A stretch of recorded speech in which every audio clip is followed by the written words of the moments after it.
Hey everyone, Diavolo here, and in today's video, we're going to be going over all of the sorcerers, or more or less, all of the humans of actual significance that have died throughout the entire Jujutsu Kaisen story so far.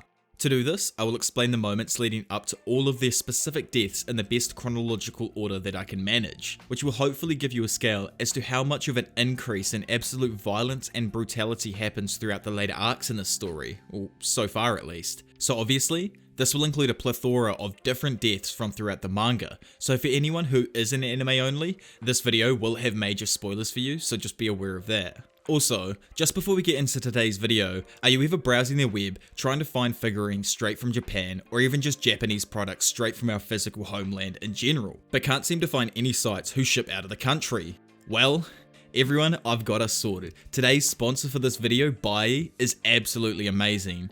Buyee is the largest proxy shopping service in Japan. They place orders or bids depending on the site on behalf of the user who wants to purchase or bid on those Japanese shopping sites. They will then be collected and shipped to the Buyee warehouse, and from there it is prepared so it can be sent internationally to you guys. So sites like Mercari, Rakuten, Amazon Japan and more are now easily accessible through Buyee.jp. What makes it even better as well though, is that through my link down below, they are giving everyone who signs up for the first time 2,000 yen or around about 20 USD to spend on their site on your first purchase, which is literally like amazing. So make sure you go check out Buyee through my link in the description to receive that 2,000 yen off on your first purchase. But anyway, enough of that. Let's get into all of the sorcerer or human deaths that have happened so far throughout the Jujutsu Kaisen story. So here is probably the most human and honestly the most peaceful death that has happened so far, and in all technicality, it is the first death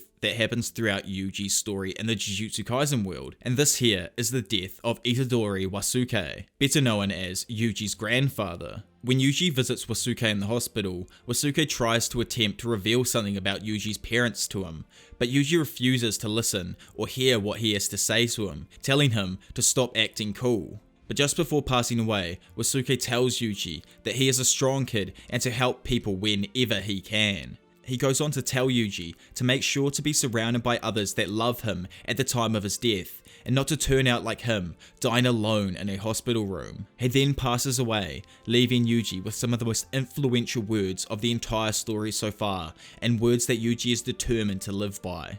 But just after his battle with Yuta and the cursed spirit Rika, a critically wounded Geto is forced to retreat, and he thinks about how he must try and obtain Rika next time so that he can complete his goals. But to his lament, Geto encounters Gojo and the two start to chat. Geto returns Yuta's student ID, telling Gojo that he was just borrowing it. The two then exchange some words and Gojo asks Geto if he has any final words, to which Geto says that he did not have any hate specifically towards the people at Jujutsu High, it's just that no matter what, he could not seem to be happy in this world. Geto is then killed by Gojo, who decides not to retrieve and bring his body back to the school, resulting in the birth of Pseudo Geto, but that's another story from another time. So the first death of the current Jujutsu Kaisen story involving Yuji actually happens off screen, and this is the mother of Junpei Yoshino, Nagi Yoshino. Instead of actually seeing how her death happens, it is stated in the document that her corpse was found with its lower half missing, laid in the bedroom on the bed with a bedsheet pulled up over her, and cold packs and ice bags all over her lower missing body. After Nagai's death, her only son completely loses himself and falls into the darkness that both Mahito and Suguru had been setting up for him, so that he could try and manipulate Itadori through Junpei's actions. During a fight between Yuji and Junpei at the school, Yuji manages to convince Junpei to calm down and join Jujutsu Tech along with Yuji, and there they will definitely find the person who killed his mother. However, the small moment of reconciliation is almost instantly cut short as Mahito appears behind the two of them on the stairs. After Mahito taunts the two, Yuji screams for Junpei to run away, but Junpei, still believing the facade he was shown, stays and tries to mediate the escalating situation, claiming that Mahito was in fact not a bad person.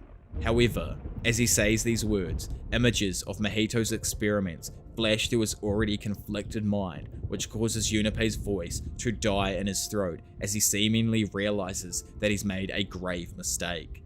Mahito places a hand on the now shaken Junpei's shoulder and taunts him, calling him an impulsive fool who is no better than these so-called stupid people he used to make fun of. And before Junpei can even blink, Mahito uses his idol transfiguration technique and transforms Junpei into one of his many ex-human abominations. Yuji is so shocked he's unable to react and just stands there. As he stands confused, the now transfigured Junpei gets a hit in on him, but Yuji ignores the pain and instead focuses on trying to wake Junpei up. Desperate and out of options, he tries to turn to Sukuna for help, but is swiftly denied and mocked by Sukuna as well as Mahito. Yuji, now at a complete loss for words, can do nothing but watch as Junpei slowly falls to the ground. Grasping and tearing at his clothes as he slumps to the ground in death, he manages one last word. Junpei faintly asks, "Why?" before collapsing completely onto the ground and dying. After those two deaths, we skip forward to the Gojo past arc and the entire mishap that happens with Riko Amanai, who's better known as the Star Plasma Vessel. While Gojo is holding off the anomaly, Toji Fushiguro, Riko and Geto along with Misato head towards the Tomb of the Star so that they can complete the ritual of merging the Tengen and Riko. Once the three reach the Tomb of the Star corridor, Riko and Misato have a tearful goodbye. Afterwards, Riko and Geto head further into the tomb while leaving Misato behind. Once the two reach the main chamber of the tomb, Geto gives Riko the direction on where she needs to head to find the Tengen. When Geto tells her that she can also leave as he wouldn't stop her, Riko explains how she was originally okay with merging with the Tengen, but now she just wants to be around everyone some more. Geto tells Riko that he will take her away as that is what she has decided. But suddenly the sound of a gunshot rings out and Riko's body collapses in front of Geto, with Toji holding the gun, killing her in that instant. After Toji kills Riko, he manages to beat Suguru comfortably and only spares him because he wouldn't want to see the destruction that would be caused through all of the curses Geto had caught escaping upon his death. Toji then takes Riko's body to the Time Vessel Association base to be verified and receive his payment. Toji and his employer then leave after the association transfers the money to their accounts. Outside the association's base, Toji is left shocked when he encounters Gojo, who he thought he had killed just before. But Gojo, having literally evolved in that moment, had managed to learn reverse curse technique to subsequently heal himself and track down Toji. A delirious and manic Gojo explains how he figured out the technique and how Toji almost killing him helped him master his abilities. Toji takes Gojo on, but is simply no match and becomes completely overwhelmed. While quickly analyzing Gojo's abilities to formulate a counterplan, Toji is completely blindsided by a hidden technique of the Gojo clan. By combining Gojo's two different abilities into a completely new and unimaginably destructive attack, he creates the notorious Hollow Purple. The attack fatally wounds Toji before he can even think of a way to escape, let alone fight back. As he slowly dies, Gojo asks if Toji has any last words, and after some thought, Toji tells his killer that Megumi, his son, will be sold to the Zenin family and to do whatever he wanted with that information, which resulted in Gojo finding and looking over the young Megumi. But after Gojo and Geto return to Jujutsu High and get medical care, it is later revealed that again in a similar way to Junpei's mother's death, the last death of this arc technically happens off screen, and we only get to hear that while the best mates Yu and Nanami are out on a mission, the two of them got sadly duped. They expected an easy fight on this mission only to be forced to retreat after the possible grade 1 or even semi-special grade curse spirit killed Yu Haibara. After the tragic death of Yu Haibara, we move into the beginning of the most brutal arc throughout the entire story so far. This is the Shibuya Incident arc. Before everyone meets on October the 31st at the Shibuya station, Koichi, better known for the corpse he controls Mechamaru, is in a meeting with Suedo Geto and the cursed spirit Mahito, where it is revealed that for the information that Muta was feeding the evil duo, he will be healed through the use of Mahito's idol transfiguration. After Mahito heals Koichi, the two prepare to fight each other. As the fight progresses, Koichi slowly loses the upper hand that he thought he had at points throughout the battle. While stuck in Mahito's domain expansion, Koichi uses his simple domain technique on Mahito. Mahito's body explodes, and with it, his domain expansion disappears. Koichi then turns his attention to Geto and prepares to start attacking him, but Mahito suddenly breaks into the cockpit of his Mega Mechamaru. Koichi then tries to stab Mahito with his last simple domain technique while Mahito lunges at him, but sadly Mahito ultimately overpowers Koichi and brutally kills him. I honestly think it was such a horrible death that the author decided to completely off-screen the moment, and instead, after the fight is over, Mechamaru is slumped over the dam, which signifies the tragic deaths of both Koichi and Mechamaru.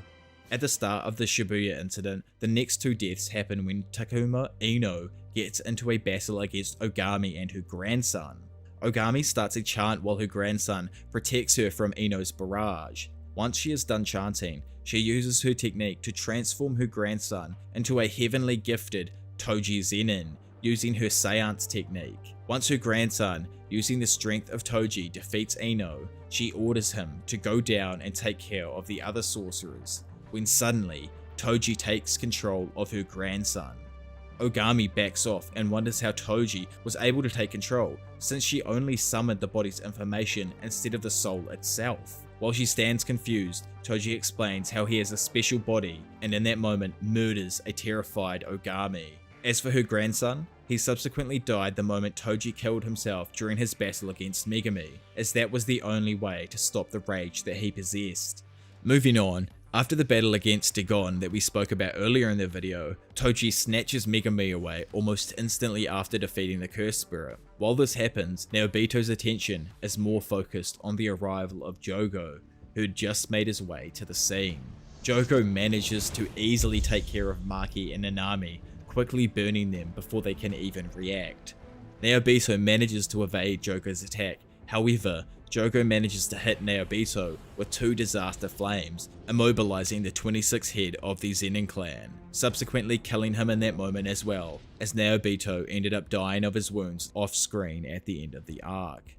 After the death of Naobito, Jogo makes his way to Yuji, where he finds Nanako and Mimiko have fed him a bunch of Sukuna's fingers, as they are trying to use Sukuna to help them with the revival of their former master, Geto. Suddenly, Sukuna awakens. Nanako and Mimiko bow their heads to the ground to avoid Sukuna's attack, and Sukuna tells the girls to raise their heads and gives them a smirk. Suddenly, Mimiko's head is severed in a violent fashion. Displeased, Sukuna asks if Nanako thought she could order him around for just a few fingers. Nanako's sister's blood splatters all over his face as she desperately calls out to her in anguish. Desperate for revenge, Nanako aims her cell phone camera at Sukuna and attempts to activate her innate technique. Sukuna activates his first though and slices the top half of Nanako's head clean off. He then follows this up by dismantling her entire body into tiny cubes, slicing her into nothing but a gruesome spray of blood. Continuing on with the complete rampage that Sukuna was on during the time he was in control of Yuji's body, we come to the battle of Maharaga versus Sukuna with Haruta's perspective, where he watches as Sukuna takes on Maharaga. Shigemo is left shocked that Sukuna was somehow able to defeat Maharaga and blankly just stares at Sukuna. Sukuna doesn't like how he looks at him though, and tells Haruta to leave, which Haruta does. Shigemo thinks that it's one of his lucky days since he is able to live, but without even realizing, accidentally runs into Sukuna's domain expansion and is killed instantly, being sliced into pieces. Once Haruta dies, it skips back indoors to where Nanami had just fallen to the ground after Jogo had burnt him along with Maki. Nanami somehow manages to get up, but is severely wounded and on the brink of death, but continues onwards regardless.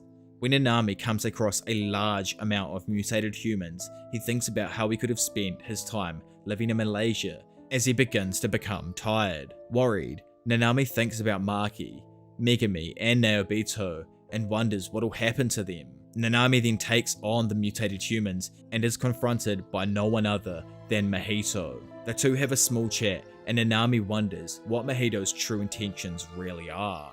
Suddenly, he sees Haibara, who points to his right.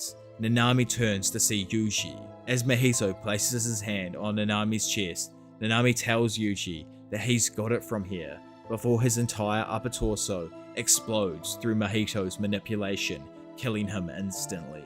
Once the Shibuya arc finally comes to an end, the higher-ups try to pin everything on Masamichi for inciting the situation between Geto and Satoru that led to the incident. At this meeting, they task Gakuganji with taking down Masamichi. During the fight, Gakuganji manages to fatally wound Yaga, but then Masamichi begins to tell Gakuganji a secret of his related to cursed corpses.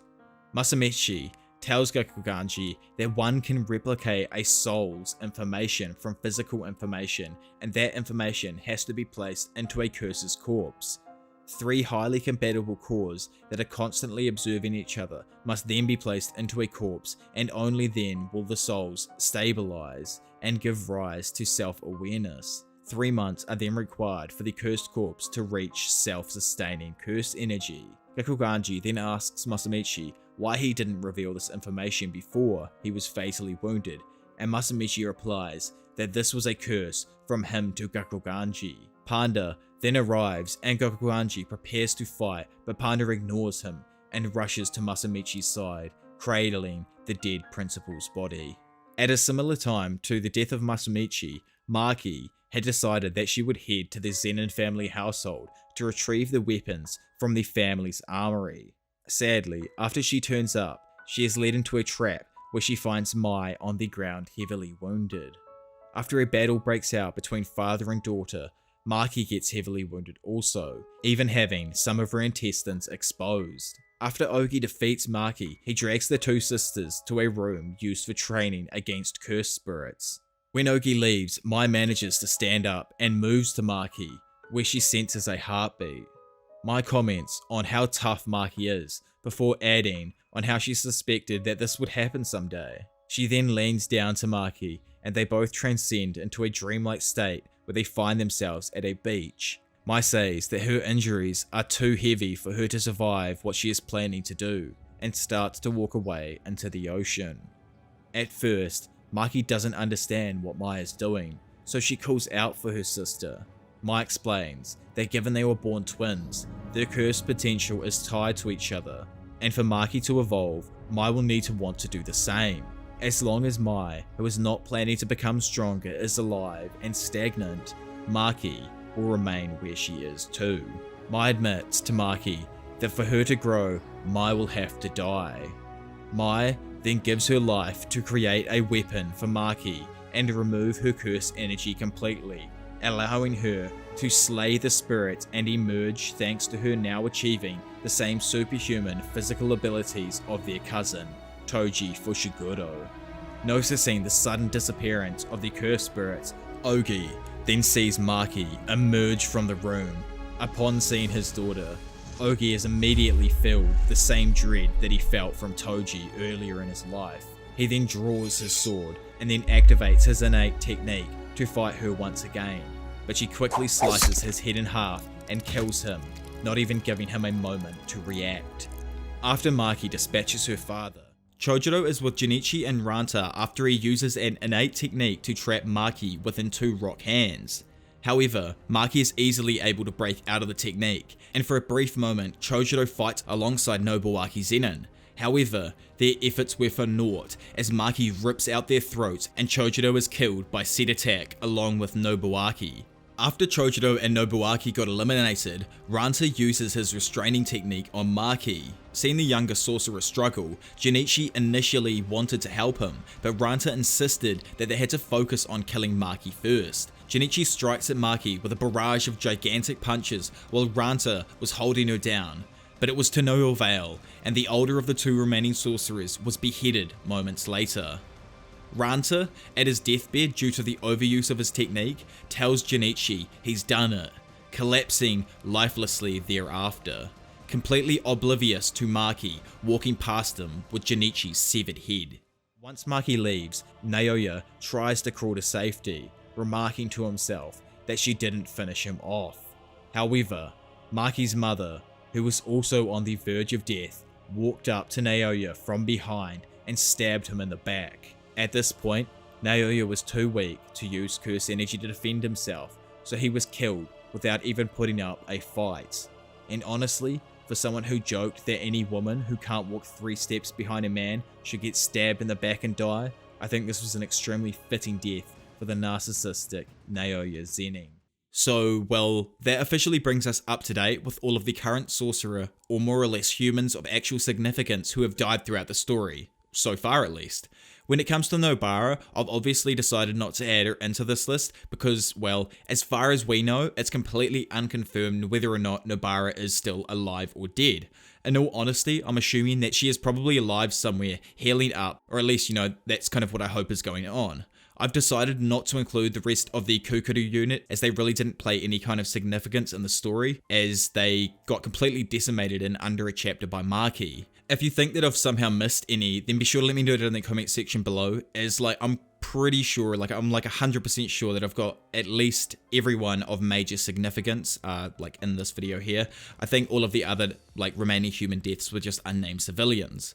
Also, do be sure to go and check out Buyee to get that 2,000 yen or $20 off on your first purchase through my link in the description below.